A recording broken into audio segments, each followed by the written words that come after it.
Right, I've dug all the engine bits, all the lower bottom end engine parts out of various storage boxes, and I've laid it all out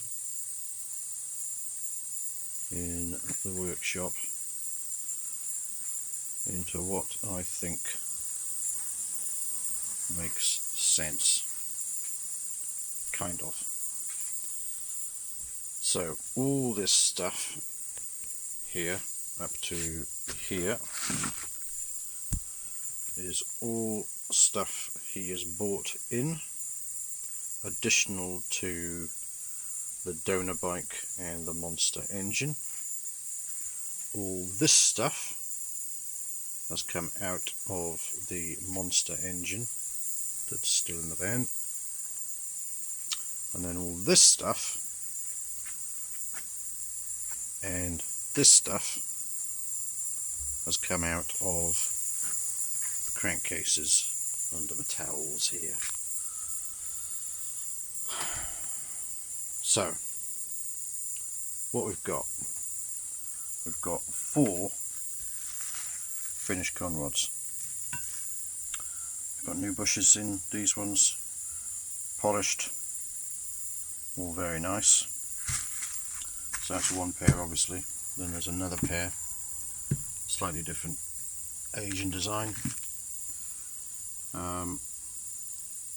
smaller OD of bush compared to that one, but they are the same length rod and same bearing diameters. So I've got 2 of them. Those 2 rods are marked with green paint, which is code for sizing. These 2 doesn't appear to be any coding on them, but we do have a bit of coding stamped onto them. That will tell me which one goes onto which cylinder. Same with these. These are stamped up as well.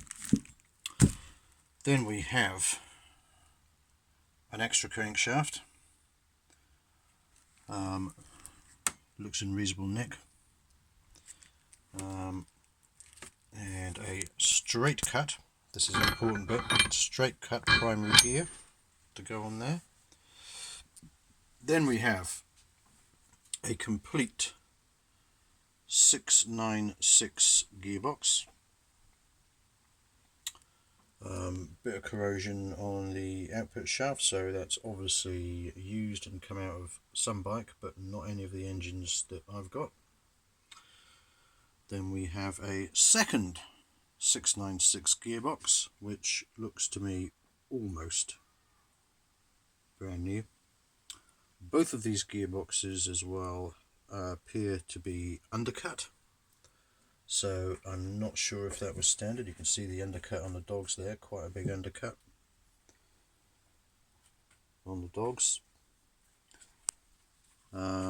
Forks are in really good condition on both of the gearboxes, so I've got an option there. I'm going to use both of those, or one of those rather.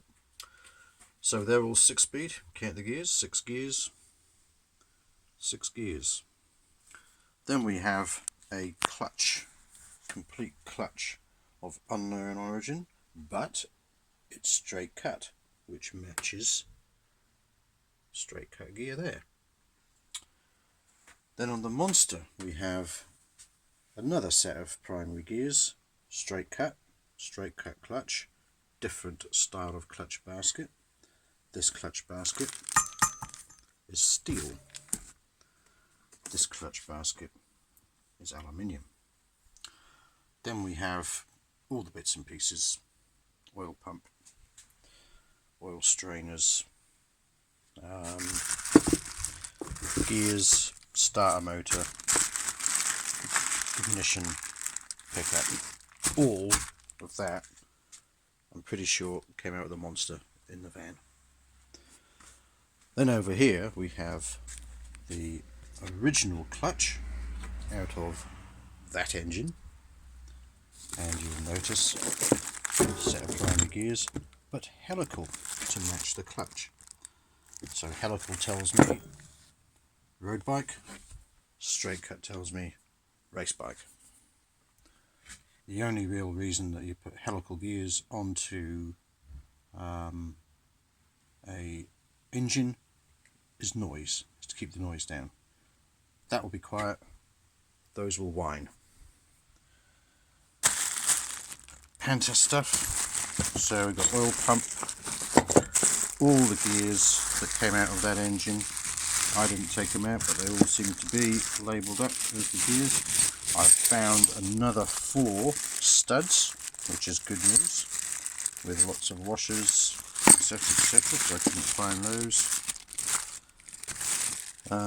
But then we have some oddities. We have oil breather tower. Now, I've just fitted the oil breather tower to that engine that came off that engine, so don't know where that oil breather tower came from. Alternator, won't be using that. Gears, flywheel, the rotor for the alternator, that's the magnet bit. Selector forks, which we already selector shaft, and then we have the selector forks that came out of there, and then there's another selector shaft. So yeah, who knows, multiples of all kinds of things. And then only got one cam drive shaft, which is in there. Just see it in there. Only one of those shafts. The monster one's obviously still in the engine because it's in the crankcases. And then again on the monster stuff, we only have one clutch arm. We don't appear to have a clutch arm at all for the Panther. So whether that clutch arm will work with the Panther remains to be seen. But I think I can now put all this stuff where it should be, really, in terms of storage, and then I can retrieve it. So all the monster stuff can basically go in a box and then back in the van with the monster gear, the monster engine. However, I might need some of it, so I can't sell any of it until I've built this engine. The Panther stuff. Now, I could just build this engine with all this stuff. It'll just go straight in, and that might be my easiest option. It'd be a 5-speed box, road gearing on the primaries with the helical, and it'd be a pretty straightforward standard engine basically. I could even put that crankshaft straight back in because it's in reasonable nick.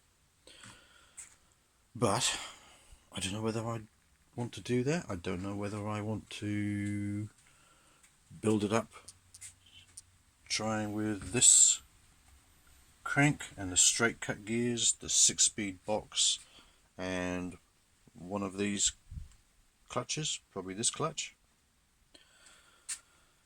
So then when I was going through this, I thought, right, I think I might know what he was trying to do. I think he might have been trying to build 2 very similar spec engines, which would be about right for him, because we've got 2 696 gearboxes, 2 clutches will work with straight primary drive, 2 sets of con rods, 2 cranks, well 6 sets of con rods actually if you add the ones on the already on the crank over here. So maybe he was trying to build 2 engines, one out of the Panther and one out of the Monster. Problem is, with the Monster engine, the rear cylinder head is the wrong way round. If you have a look at the rear cylinder head over here from a Panther.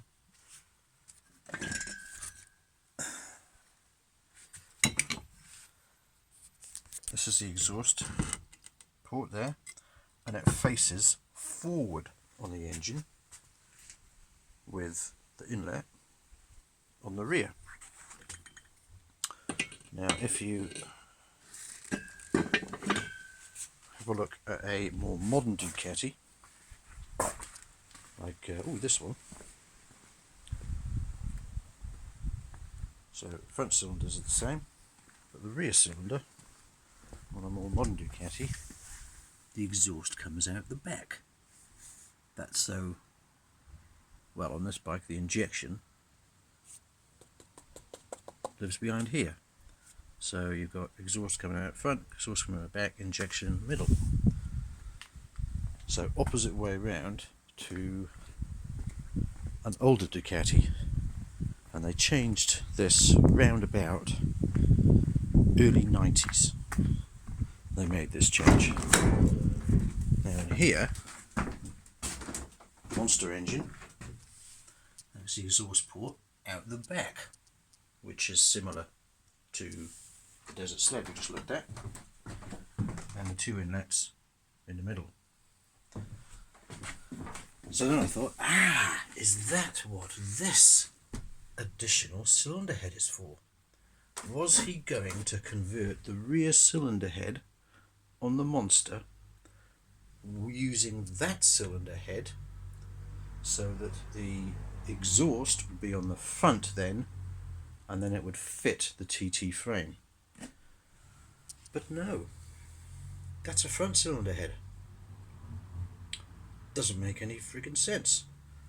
And these are the two ST2 cylinder heads, which I think he bought just for the cams or the valves, but he's had new valves made up, so probably just for the cams. So I thought I just about sussed it out, but no, I haven't quite sussed it out, so who knows.